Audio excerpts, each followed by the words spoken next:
नमस्कार, बहुत स्वागत आप सभी का। आपके साथ मैं हूं अभिलाष मिश्रा। आप देख रहे हैं आपकी बात मध्य प्रदेश। मध्य प्रदेश में व्यापम का नाम एक बार फिर से बदल दिया गया है। प्रोफेशनल एग्जामिनेशन बोर्ड के बाद अब इसका नाम कर्मचारी चयन आयोग या बोर्ड कर दिया गया है। कांग्रेस ने इसको लेकर बीजेपी पर निशाना साधा। कांग्रेस अब घर घर चलो अभियान के जरिए लोगों तक पहुंचेगी और बीजेपी सरकार और व्यापम घोटाले की नाकामी को बताएगी।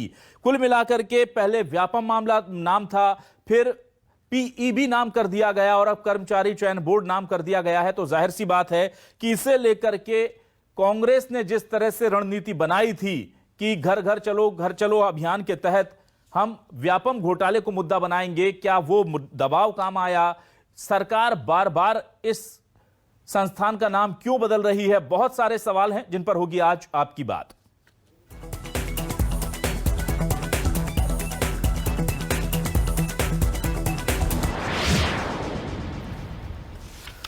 तो इस पूरे मामले को लेकर के सरकार के प्रवक्ता नरोत्तम मिश्रा ने क्या कहा? जाहिर सी बात है कांग्रेस ने इस पर किस तरह से विरोध जताया है। ये तमाम मसले हैं, पहले सुन लेते हैं कि किस तरह से इसे लेकर सियासत हो रही है।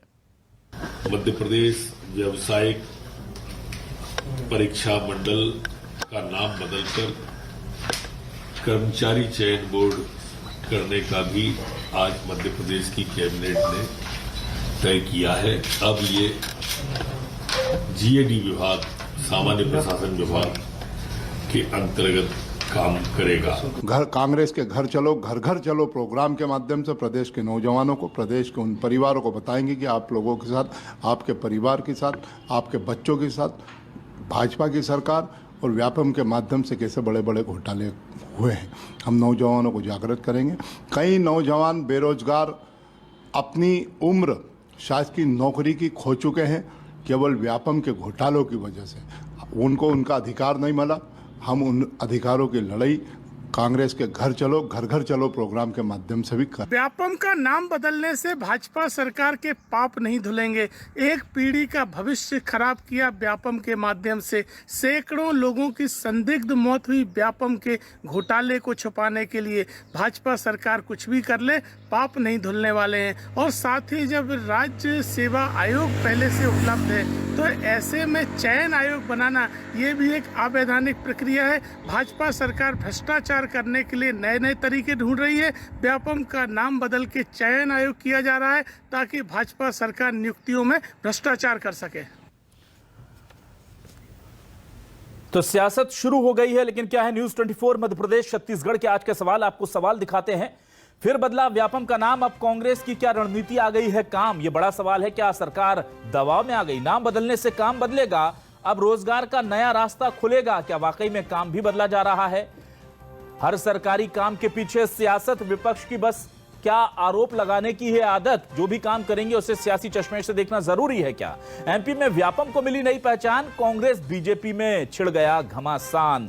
फिर से व्यापम का जिन मध्य प्रदेश की सियासत में निकल आया है, लेकिन इसकी जरूरत क्या थी, यह सबसे बड़ा सवाल है। और इस पर बातचीत करने के लिए हमारे साथ तीन खास मेहमान जुड़ चुके हैं। हमारे साथ बीजेपी से वरिष्ठ नेता प्रवक्ता गोविंद मालू जी जुड़े हुए हैं। गोविंद जी, बहुत स्वागत है आपका न्यूज 24 मध्य प्रदेश छत्तीसगढ़ पर। कांग्रेस के वरिष्ठ नेता हमारे साथ जुड़ चुके हैं, जेपी धनोपिया जी, प्रवक्ता भी हैं। धनोपिया जी, आपका भी मैं स्वागत करता हूं। और साथ ही साथ आज हमने वरिष्ठ पत्रकार सरमन नागेले जी को बुलाया हुआ है। सरमन जी, बहुत स्वागत है आपका न्यूज 24 मध्य प्रदेश छत्तीसगढ़ पर। सबसे पहले मैं आता हूं गोविंद जी आपके पास। सर, ये नाम बार बार क्यों बदला जा रहा है? क्या कुछ खास वजह है सर? क्या नाम बदलने के पीछे मकसद क्या है सर? और एक ही संस्थान का नाम आपके कार्यकाल में 2 बार बदल दिया गया, क्या वजह है? बदलने का कोई विशेष प्रयोजन नहीं होता है। कर्मचारी चयन आयोग सीधा सीधा नाम है। प्रोफेशनल एग्जामिनेशन या व्यापम, तो ये लोगों की जुबान पर नहीं था। कर्मचारी चयन आयोग क्या बुरा है उसमें? इसलिए, और हमने व्यवस्थाओं को भी चाक चौबंद किया है कि हमारी सरकार थी जिसने व्यापम में गड़बड़ियों को निकाला और उनको जेल के सीखचों तक पहुंचाया। हमारी सरकार ने खुद ने संज्ञान लिया और कांग्रेस इस पर चिल्लपो मचाते हैं। मुझे समझ में नहीं आता है, उनका कोई इसमें लेना देना नहीं था। ये सरकार ने ही इसकी जो कमजोरी, जहां पर जिन लोगों ने गड़बड़ की थी उसको निकाला, उनको जेल तक भेजा, उनके खिलाफ कार्रवाई की। मंत्री एक मंत्री हमारे उनको हटाया। सरकार कितनी ट्रांसपेरेंसी से काम कर रही है। और जहां तक नाम बदलने का सवाल है, एक सीधा सीधा नाम कर्मचारी चयन आयोग, उसमें कोई बुराई नहीं है। बिल्कुल। मैं धनोपिया जी के पास आता हूं। धनोपिया जी, मैं आपसे जानना चाहता हूं क्या दिक्कत हो रही है, चिल्पो क्यों मचाई जा रही है? सीधे तौर पर गोविंद जी कह रहे हैं और उनका साफ तौर पर कहना है कि नाम बदल दिया तो इसमें क्या गड़बड़ कर दी? अभिलाष जी, होता क्या है कि कुछ चोर बेईमान टाइप से फ्रॉड लोग होते हैं ना, वो एक शहर से दूसरे शहर घूमते रहते हैं, अपना नाम बदल लेते हैं, उन नाम नहीं मालूम पड़ता लोगों को और गुमराह करके रहते हैं। यही स्थिति भारतीय जनता पार्टी की हो गई है। मुझे आज भाजपा के एक मित्र मिले थे, उनने कहा था हमारी तो सीक्वेंस बना दी हमने नामों की, अब इस संस्थान का बहुत जल्दी नाम कर देंगे नौकरी जुगाड़ संस्थान। ये उनका शायद नया नाम आ रहा है, ऐसा उन्होंने बताया था। हम उसका रखेंगे नौकरी जुगाड़ संस्थान। ये भ्रष्टाचार के अड्डे को कितना ही नाम बदल दें, कितना ही कुछ कर दें, लेकिन हकीकत तो खत्म नहीं हो जाएगी ना। नाम बदलने से, बल्दियत बदल देने से आपकी डीएनए तो चेंज नहीं हो जाता ना। आप जो हैं आप बेईमान हैं, भ्रष्टाचारी हैं। आपने डंफर से लेकर, ई टेंडरिंग से लेकर, कुपोषण से लेकर हर तरह जो व्यापक घोटाले कराए। व्यापक घोटाले में 51 वो लोग निर्दोष व्यक्ति मारे गए थे जो पत्रकारिता की जगह से जुड़े हुए थे, जो नौकरियों में बेचारे इन्वॉल्व थे। जिसने पैसा दिया वो भी अंदर, जिसने लिया वो बाहर। ये स्थिति रही है इनकी। ऐसा व्यापक के मामले को अब ये बार बार नाम बदल कर करते रहते हैं कि जो गुमराह होते रहे। गुमराह होने वाले नहीं है। लोगों के भविष्य को पूछिए। एक पूरा मतलब कुनबा लोगों का आज की तारीख में इस बात पे परेशान है कि उनकी पीढ़ियां बदल गई, उनके सारे परिवार की कहानियां बदल गई। वो जो बेचारे नौकरी करने वाले थे वो जेल में बैठ गए हैं, वो जो जेल वाले बैठे थे वो आज मंत्री बने हुए हैं। जब व्यापम का बहुत तेजी से हुआ था मामला, तो मेरे मित्र कह रहे हैं हमने उठाया था और ये हल्ला मचा रहे हैं। अरे आपने क्या उठाया था? अगर आपने उठाया होता तो लक्ष्मीकांत शर्मा आपके जेल क्यों जाते भाई? लक्ष्मीकांत शर्मा मंत्री थे, जब उनको अरेस्ट करने के लिए आए तो एक सेंटेंस बोला था बहुत अच्छा, चलो भाई अगर मैं नहीं जाऊंगा तो बड़े लोगों को जाना पड़ेगा। इट शोज ये तार ऊपर तक थे, भ्रष्टाचार का अड्डा था। आप कितने नाम बदल दीजिए, कोई फर्क पड़ने वाला नहीं है। व्यापम कलंक जिंदगी भर के लिए मध्य प्रदेश के माथे पर लग गया है। भ्रष्टाचार का लग गया है, कुपोषण का लग गया है, बलात्कार भ्रष्टाचार का लग गया है। ये कुपोषण के बाद में कुशासन के लिए भी आज की तारीख में पूरा वर्ल्ड जानता है, पूरे हिंदुस्तान लोग जानते हैं। जब भी हम प्रशासन क्षमता की बात करते हैं मध्य प्रदेश नीचे से आता है, नीचे के दिखता है, सबसे नीचे पे आता है। तो क्या है स्थिति? शिवराज सिंह चौहान को सिर्फ घोषणाएं करना है। ठीक, नाम बदल दिया, इससे पहले तालाब का नाम बदल दिया, इससे पहले रेलवे का नाम बदल दिया, अभी अभी का बदल दिया, अभी यहाँ का बदल दिया। अरे अगर साहस है तो लखनऊ का बदलो, हजरतगंज का बदलो, मुजफ्फरनगर का बदलो, बदल कर दिखाओ ना नाम। और सबसे पहले तो आदरणीय हमारे जो मुख्यमंत्री जी हैं शिवराज सिंह चौहान, जहां से आते हैं उसके पास एक जगह है, उसका नाम बदल के दिखाए वो। ठीक है। इस तरह की बातों में कोई दम नहीं है। नाम बदलने क्यों? नाम बदलना सिर्फ ध्यान भटकाना, ठीक है। विवाद को अनावश्यक चर्चा में लाना। आज हम चर्चा कर रहे हैं बिना किसी बात के, जिसका कोई मतलब नहीं है। आज अच्छी चर्चा हो सकती थी कि मध्य प्रदेश में रोजगार की स्थिति क्या है, मध्य प्रदेश में हालात दूसरे किस तरह के हैं, वित्तीय स्थिति, वो नहीं कर पा रहे। हम इसमें कर रहे हैं, नाम बदल दिया। अरे नाम बदलने से क्या आपकी बदल बदल जाएगी क्या? आपकी बदल तो कोई रहेगी। ठीक है धनोपिया जी, रहेगी। ठीक है। मैं नगेली जी के पास चलता हूं। सरमन जी, आपसे मैं जानना चाहता हूं सर, ये जो मूव आया अचानक से आया और पहले पीईबी नाम किया गया, कर्मचारी चयन बोर्ड नाम कर दिया गया, ये प्रत्याशित लगता है आपको? इसकी जरूरत थी या आप मानते हैं कि सरकार कहीं ना कहीं थोड़े से प्रेशर में है और इसीलिए नाम बदला गया? वैसे तो इसकी कोई जरूरत हमें दिख नहीं रही थी फौरी तौर पर, तो कोई प्रेशर था क्या? क्यों आखिर नाम बदल दिया गया अचानक? देखिए अभिलाष जी, जहां तक मेरी जानकारी है कि चाहे राज्य की सरकार हो, चाहे नगर निगम का मामला हो, चाहे देश की सरकार हो, नाम बदलने का, काम करने का पूरा अधिकार उनको संविधान के तहत मिला है और वो उसी के अनुसार अपना नाम बदलने की प्रक्रिया कर रहे हैं। हाँ। वो एक बार नाम बदले, 2 बार नाम बदले, 3 बार बदले, उनको अधिकार है। देखिए इसी सरकार ने, मध्य प्रदेश की सरकार ने, माननीय शिवराज सिंह चौहान की सरकार ने मंत्री परिषद के तहत जो विभागों के नाम आते हैं उनमें कई बार बदलाव किए हैं। जैसे जनजाति कार्य मंत्रालय किया गया है, उसको पहले आदिवासी किया गया था। तो इसी तरह से ये भी चीज है। लेकिन एक बात अच्छी है इसमें कि कर्मचारी चयन बोर्ड रखा गया है, तो वो सामान्य से सामान्य व्यक्ति उसको समझ सकता है। क्योंकि जो पहले जो नाम था वो व्यावसायिक परीक्षा, वो एक जो कम पढ़ा लिखा तबका है वो इससे थोड़ा सा भ्रमित होता होगा, ऐसा मेरा मानना है। अब जहां तक नौकरियों की बात है, तो देखिए अभी जैसे कि ऊर्जा विभाग ने जो है ना कल ही कोई निर्णय लिया है कि उनके यहाँ पे करीब 500-700 से अधिक वैकेंसीज को जो है ना भरना है। तो यदि वो इस चयन बोर्ड के माध्यम से भरते हैं तो ये मध्य प्रदेश के लिए और ये जो यहाँ के जो बेरोजगार लोग हैं उनके लिए, सभी के लिए अच्छा रहेगा। और देखिए जहां तक राज्य सरकार की बात है नामकरण करने की, तो देखिए जो व्यापम की जो बात थी जिस पर आज ये चर्चा हो रही है, ये एक वो पीढ़ी थी जो इन सारी चीजों को लेके अब उसका समय निकल चुका है। अब नए समय के लोग आ गए, यंगस्टर आ गए, वह समय बदल गया है। तो सरकार समय के साथ भी नाम बदल रही है और इसीलिए उन्होंने नाम बदला है। और ये सरकार का अपना, जहां तक प्रेशर की बात है, तो देखिए मेरा बस एक सुझाव था इसमें, यदि मान जाते तो बहुत अच्छा रहता, लेकिन ये पहले से तो बताया नहीं है। जैसे कि देश के प्रधानमंत्री माननीय नरेंद्र मोदी जी ने शासन में जन भागीदारी का एक बहुत बड़ा मॉडल, एक प्रोग्राम लॉन्च किया है, वो है माईगॉव के नाम से। इसी तरह से मध्य प्रदेश सरकार ने भी चालू किया उसको mp-mygov.gov.in के नाम से। तो यदि पब्लिक की उसमें ओपिनियन या सजेशंस ले लेते तो और बेहतर होता। ठीक है सर। गोविंद जी आपके पास आता हूं सर। एक चीज मुझे बताइए, नाम तो बदल दिया लेकिन 2018 में जो नियुक्तियां होनी थी हजारों संविदा शिक्षकों की, आज तक उनकी पूरी लिस्ट नहीं आ पाई है। ऐसे हजारों वैकेंसी हैं सर। कोविड के नाम पर हमने देखा कि वो अटकी पड़ी हैं, उसके बाद भी बहुत धीरे धीरे काम चल रहा है। तो सर काम कब बदलेगा, ये सबसे बड़ा सवाल है। और अगर काम बदल जाएगा तो नाम कुछ भी रहे सर, काम अच्छा होता है तो फिर काम बोलता है ना। इसरो सुनने में बहुत अच्छा नाम नहीं लगता, लेकिन जो भी सुनता है फक्र से उसका नाम सर ऊंचा हो जाता है। जिससे इसरो का फुल फॉर्म नहीं पता वो भी कहता है इसरो बहुत अच्छी संस्था है सर। तो काम बोलता है, नाम को बार बार बदलने से अच्छा है क्या काम पर फोकस हो रहा है सर? अभिलाष जी, काम बोलता इसीलिए, नाम बदलने से कुछ नहीं होता, ये बात सही है। लेकिन काम में लगातार सुधार और ट्रांसपेरेंसी और किस तरह से इस सारी चीजों को पारदर्शी ढंग से और गुणवत्तापूर्ण ढंग से, प्रामाणिक ढंग से समाज के सामने लाना, चाहे वो नियुक्ति हो, चाहे वो परीक्षा हो, चाहे वो इंटरव्यू हो, कर्मचारी चयन बोर्ड का सीधा सीधा अर्थ निकलता है, लोगों के समझ में आता है। और जो जितनी भी वैकेंसीज है वो उसके माध्यम से और उसकी प्रक्रिया के अनुसार किसी एजेंसी को काम दे देते हैं कि वो परीक्षा लेगी, फिर उसके बाद इंटरव्यू होगा। उसमें कोई भी दखलंदाजी परीक्षा में नहीं कर सकता। ट्रांसपेरेंसी है और लगातार कोई नई चीज यदि लॉन्च होती है, तब भी हम देखते हैं जीएसटी आए, उसके बाद सुधार की गुंजाइश लगातार बनी रहती है। क्योंकि उसमें जहां पर कोई गड़बड़ी करते हैं तो उसके बाद में उसको सुधार की भी बात की। तो लेकिन कांग्रेस के मेरे मित्र इतने भड़क रहे थे कि नाम बदलने से क्या होता, भ्रष्टाचार है। तो आप लोगों ने खूब उठाया, डंपर भी उठा लिया, व्यापम भी उठा लिया और हमारी सीटें भी बढ़ गई। जनता ने स्वीकार ही नहीं किया। आप चिल्लाते रहे, आप शोर मचाते रहे, आप ये घोटाला हुआ, वो एक घोटाले के कागज पटल पर रखते, प्रमाण सहित लाते, केवल शोर मचाने से नहीं होता है। और इसीलिए मैंने कहा ना, वो जो आप बोलते नाम बदल देते हैं जो चोर होते, अरे वो तो चेहरा भी बदल देते हैं। चेहरा हमारा वही है।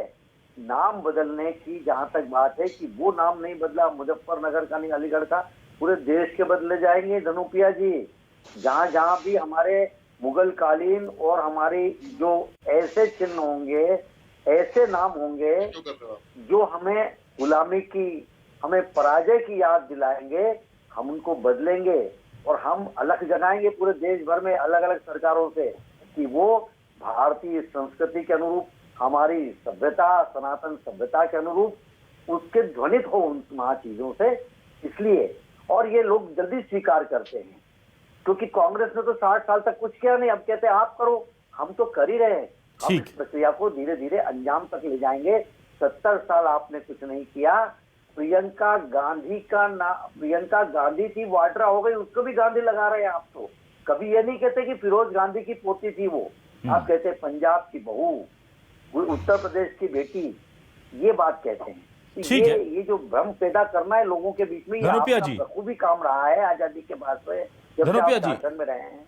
धनुपिया जी, मैं आपसे ये जानना चाहूंगा कि नाम अगर बदल भी रहे हैं तो क्या इससे दिक्कत होनी चाहिए? और नाम तो सभी लोग बदलते रहे, हर सरकार में नाम बदलने की प्रक्रिया होती रही है। कोई शहरों का नाम बदलने में यकीन करता था, कोई संस्थानों का नाम बदल देता था अपने हिसाब से।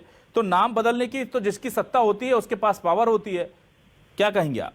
देखिए अभिलाष जी, कंस्ट्रक्टिव और डिस्ट्रक्टिव दो तरह की मानसिकता के लोग होते हैं।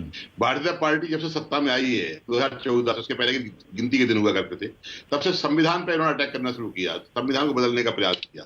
तो संविधान की सफलता नहीं मिली, इसके बाद उन्होंने फिर शहरों के नाम बदलने का शुरुआत किया। अब शहरों को बदलने के बाद जहां जहां घपले हुए हैं उसको बदलने का किया जा रहा है, जिससे कि लोग पहचान नहीं पाए। तो व्यापक इतना ज्यादा शब्द हो गया, कलंकित, इतना मतलब दुष्प्रचारित हो चुका है कि पूरे विश्व के अंदर लोग जानते हैं व्यापम को। अगर मेडिकल का कॉलेज का लड़का की परीक्षा देने जाता है तो उसे डॉक्टर पूछते हैं कहां से, व्यापम से तो नहीं है। ये हालात बदनामी हो गई। इसलिए जी धनोपिया जी, आपकी आवाज हम तक नहीं पहुंच पा रही है। अभिलाष जी, संविधान को डॉक्टर अंबेडकर ने बनाया कांग्रेस के शासनकाल में। कांग्रेस की सरकार आ गई थी और उन्होंने 100 संशोधन कर दिए। उसके बाद हमसे कह रहे हैं संविधान बदलना चाहते हैं। संविधान आप तो संविधान की मूल भावनाओं को बदलना चाहते हैं। अभी आपने मध्य प्रदेश के अंदर देखिए क्या नहीं किया। पिछले बार में आपने पंचायतों के चुनाव में आपने ओबीसी को वंचित करने के लिए कर लिया, महामहिम राज्यपाल से एक अध्यादेश जारी करवा दिया, उसको फिर लागू नहीं कर पाए। आप तो हर चीज बदलने में माहिर हैं और कंस्ट्रक्टिव नहीं डिस्ट्रक्टिव बदलने में। कोई अच्छा बदलाव करिए ना, लोगों को रोजगार दीजिए, शिक्षा के साधन दीजिए, स्वास्थ्य दीजिए, सुरक्षा दीजिए, लोग आत्मनिर्भर रहे। ठीक है, मैं सरमन जी के पास आता हूँ। अच्छा सरमन जी के पास आता हूँ। सरमन जी, मुझे ये बताइए, ये तो हो गई नाम बदलने के पीछे सियासत की बात, और नाम बदलने के पीछे मंशा भी आपने बताई जो पॉजिटिव लगती है। लेकिन अगर ये नाम इस तरह से बदले जाते हैं तो सर इससे सरकारी खर्चा भी होता है। कोविड के दौर में हमने देखा है कि बहुत ज्यादा आर्थिक दबाव में राज्य सरकार है, तो क्या इन चीजों को कुछ दिनों के लिए टाला नहीं जा सकता था? क्योंकि पूरी स्टेशनरी, तमाम वेबसाइट अपडेशन और हर तरह से बेवजह के खर्चे हैं। शहरों के नाम भी बदले जा रहे हैं इसी दौर में। चलिए अच्छी बात है, कुछ मांग के अनुरूप हो रहे हैं, कुछ शासन की मंशा के अनुरूप हो रहे हैं, कुछ जन आकांक्षाओं के अनुरूप हो रहे हैं। पर क्या ये आपको लगता नहीं कि इससे खर्चे बढ़ेंगे? क्योंकि पूरी चीजें जो हैं रिकॉर्ड से लेकर तमाम जगह तुरंत इनमें तब्दीली करनी जरूरी होती है। देखिए अभिलाष जी, आपने बहुत सही विषय रखा है कि स्वाभाविक सी प्रक्रिया है कि सरकार में किसी भी चीज का यदि कैबिनेट के निर्णय में कॉमा फुल स्टॉप का भी बदलाव होता है तो उसमें पूरा दोबारा से कैबिनेट जाता है और सारे खर्च होते हैं उसमें। तो ये जो नाम परिवर्तन करने की जो कवायद आज मध्य प्रदेश मंत्रिपरिषद द्वारा की गई है, स्वाभाविक सी बात है कि उसमें व्यय होगा। अब व्यय तो चूंकि सरकार का है तो सरकार के पास असीमित फंड होता है तो सरकार उसको कर सकती है। लेकिन जो आपने कहा कि उससे बचा जा सकता था, मेरा फिर से आग्रह यह है कि यदि इसमें जनभागीदारी शासन में जनभागीदारी के तहत यदि लोगों के सुझाव या उनका मत या उनके विचार ले लिए जाते तो हो सकता है कि जो अभी तत्काल रूप में जो खर्च की जो बात आप कह रहे हैं इससे बचा जा सकता था। क्योंकि सरकार अपने तरीके से निर्णय करती है और पब्लिक के तरह तरह के निर्णय आते हैं। जैसे देखिए, पब्लिक को भी आप ही रिप्रेजेंट करते हैं, तो आपने भी बात कही है कि इससे बचाया जा सकता था। तो स्वाभाविक है कि जो कोविड के समय में जो मतलब जो आर्थिक गतिविधियां रुक गई हैं वो कहीं ना कहीं फ्यूचर में दिक्कत दे रही हैं, तो उससे बचा जा सकता था।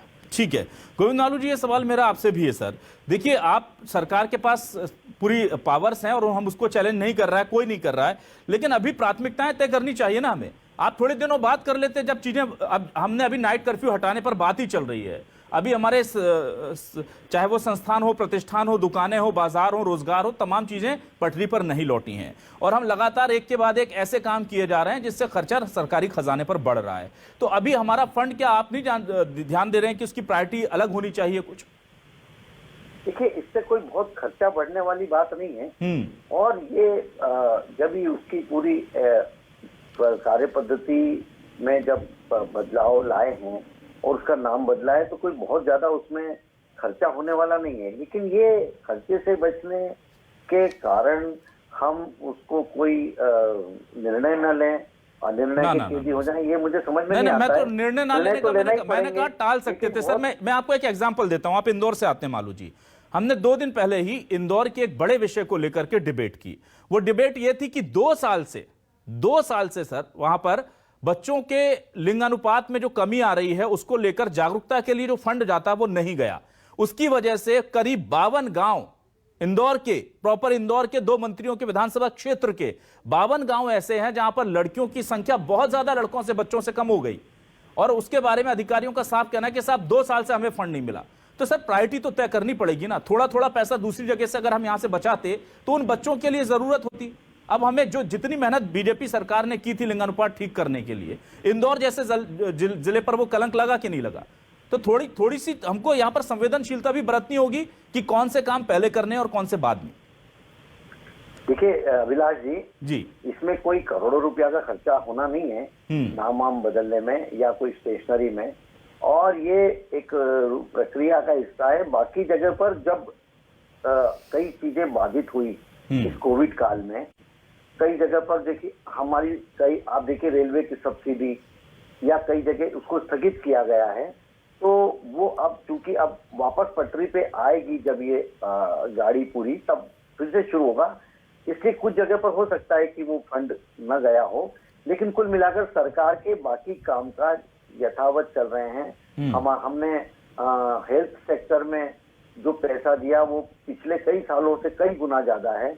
हमने कोविड में जिनकी मौत हुई उनको 50,000 रुपए का अनुदान देना है। सुप्रीम कोर्ट का आदेश था सर, उसके बाद हुआ वो फैसला। सुप्रीम कोर्ट का आदेश था, तमाम राज्य सरकारें उस पर, तमाम राज्य सरकारें उसे अपना क्रेडिट लेती हैं सर। मिला इस दौरान जब गतिविधियां स्थगित रही, आर्थिक गतिविधियों का चक्का रुका रहा, तब रेवेन्यू भी कम मिला हमको। अब उसके बाद में व्यावसायिक गतिविधियां, इसलिए तो मेरी चिंता है सर, नॉर्मल कंडीशन होती, लेकिन गोविंद जी नॉर्मल कंडीशन में तो सरकार नाम बदल सकती थी, कोई दिक्कत नहीं थी। पर लगातार हम देख रहे हैं कि हबीबगंज का नाम बदला गया, होशंगाबाद की 30 साल 35 साल पुरानी मांग पूरी हो गई। लेकिन ये तमाम चीजें तब हो रही हैं जब हमारी प्रायोरिटी कुछ और होनी थी, और इन सबको अगर आप कम्युनिकेट करेंगे, सभी को कंप्यूटेशन इसका होगा, तो मुझे लगता है ठीक ठाक फंड बैठ जाएगा, जिससे हम अभी कुछ दिनों के लिए और टाल सकते थे। मेरा बस इतना पूछना है सर। नहीं, टालने की प्रवृत्ति सरकार में कभी नहीं रही। जो काम करना सर 2 साल तक आप बच्चों के लिंगानुपात का फंड टाल सकते हैं सर। बताइए मालू जी, 2 साल तक आप बच्चों के लिंगानुपात के लिए काम, जागरूकता का फंड टल जाता है। देखिए मैं किसानों की बात कर रहा हूँ। उस सरकार ने तो जो बीमा राशि के प्रीमियम तक नहीं भरी थी, 2200 करोड़ रुपए हमने भरी। अभी जनवरी में ओला पाला पड़ा था, ओला गिरे थे, हमने 2 महीना ही, अभी फरवरी भी पूरा नहीं हुआ। उसका स्वागत है सर, वो अच्छा काम हुआ है, वो किसानों को तुरंत राहत दी गई, बहुत अच्छा काम हुआ है। रबी और खरीफ के पुराने जो क्षतिपूर्ति की राशि थी बीमा की, ठीक, उसको भी जमा कर दी अभी। ठीक है धनोपिया जी, देखिए गोविंद मालू जी बता रहे हैं कि उनकी प्रायोरिटी में क्या जरूरी चीजें हैं की बात की 10 दिन में कोई नहीं कर पाए। ना बिल्कुल सर, वो अच्छी बात है, मैं तो उसके लिए तारीफ कर रहा हूं। लेकिन धनोपिया जी मुझे याद नहीं है, मैं मुद्दा उठाता रहा, मेरे पास अपडेट नहीं है। भिंड मुरैना में जो बारिश हुई थी जिसमें हमने देखा था कि फसलें डूब गई थी, और उसको लेकर के कहा जा रहा है कि उसका मुआवजा अभी तक नहीं मिला है लोगों को, उसको लेकर के कोई अपडेट आपके पास हो तो हमारे दर्शकों को दे दें। क्या वो जो करीब 1.5-2 साल पहले बारिश के कारण बर्बादी हुई थी, जिसमें हमने देखा था कि तमाम प्रशासनिक मशीनरी को वहां पर लगना पड़ा था लोगों की जान बचाने के लिए, फसलें तबाह हो गई थी, बाढ़ आई थी, बारिश हुई थी जी, उसका मुआवजा मिल पाया अभी तक लोगों को? बने हुए पुल बह गए थे और गृह मंत्री हेलीकॉप्टर से उतरकर नोटिंग करते दिखा रहे थे कि बचाव कार्य में लगा हुआ हूँ। उसका मुआवजा मिल गया सर? इवेंट के लोग हैं जिन्होंने आज तक मुआवजा पूरा नहीं बांटा, अभी भी ओलावृष्टि के नाम पर जो बात कर रहे हैं कि हमने अभी आया और कर दिया, ये अभी तक लोगों को सिर्फ गुमराह कर रहे हैं। जानकारी दे दूं मैं आपको कि इन्होंने किसानों की फसल बीमा की प्रीमियम तक जमा नहीं की, फसल बीमा का लोगों को लाभ नहीं मिल पा रहा है। ये क्या बात करते हैं? इनको सिर्फ नाम बदलना है। एक मध्य प्रदेश में SR सिंह है, अभिलाषी कौन है? जानकारी के SR सिंह कौन है बता सकते हैं? मत करिए। SR सिंह कौन है? इसमें पैसा गया है किसानों SR सिंह कौन है? किसानों को जो पैसा क्षतिपूर्ति की राशि का मिल गया है, ठीक है, प्रीमियम की राशि नहीं भरेगी सरकार। 2200 करोड़ आपकी सरकार के पास तो हमने रोए। आप स्टार्ट करने में नाम अच्छी बात है। नहीं, कुल मिलाकर के देखिए किसानों के पास अगर पैसा पहुंच रहा है इस बुरे वक्त में, तो इससे अच्छा कुछ नहीं हो सकता। उसका हम स्वागत भी करते हैं मालू जी, उसका हम स्वागत करते हैं। सरकार के ऐसे तमाम कदम जो कि सीधे अंत्योदय के लिए उठाए जा रहे हैं, उसका वेलकम है, और हम उम्मीद करते हैं कि ऐसे ही कदम उठें। लेकिन हम इस दौरान ये भी कोशिश करते हैं सरकार को सचेत करने की कि जहां से भी ऐसी चीजें हैं जो जिन खर्चों को टालकर अभी हम अपने इंफ्रास्ट्रक्चर पर ध्यान दे सकें, बेसिक जरूरतों पर ध्यान दे सकें, थोड़ा सा वहां देखें। हालांकि अभी बजट आने में ज्यादा वक्त नहीं है, सरकार अपना लेखा जोखा पेश करेगी और जाहिर सी बात है उसमें बताएगी कि कोविड के इस बहुत बड़ी चुनौती के बीच कैसे अपने आर्थिक व्यवस्था को सुचारू रखा है सरकार ने, उस पर तो एक्सपर्ट्स ही बता पाएंगे। लेकिन फिलहाल जाहिर सी बात है कि व्यापम के बाद पीईबी और अब कर्मचारी चयन बोर्ड का नाम आ गया है। नाम बदल गया है, लोग उम्मीद कर रहे हैं काम भी बदल जाए, और उससे भी ज्यादा लाखों लाख बेरोजगार उम्मीद कर रहे हैं कि 2-2, 3-3 साल से जो परीक्षाएं लेकर के बैठा हुआ है पीईबी, और अब नए नाम में उर्फ मैं कहूं कि कर्मचारी चयन बोर्ड, उसके रिजल्ट्स आ जाएं। आप यह कर दीजिए, यही नाम लोगों को अच्छे लगने लगेंगे, जो भी नाम है। सरकार को काम भी बदलना होगा। बहुत बहुत शुक्रिया जेपी धनोपिया जी, गोविंद मालू जी, सरवन नगेले जी, हमसे जुड़ने के लिए, बातचीत करने के लिए। तमाम दर्शकों का भी बहुत बहुत शुक्रिया।